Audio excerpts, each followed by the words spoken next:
Hello, in this video I'm gonna show you how to change hotspot password on your POCO phone.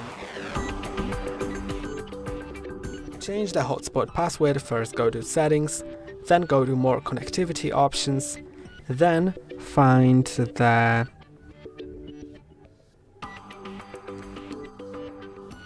portable hotspot.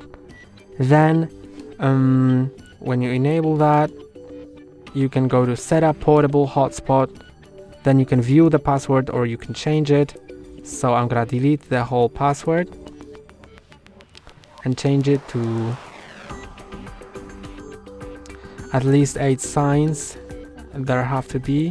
Then I'm gonna approve, and now my hotspot is on. I can also disable that, but the password is already changed. And that's all for today. Don't forget to like and subscribe. See you next time.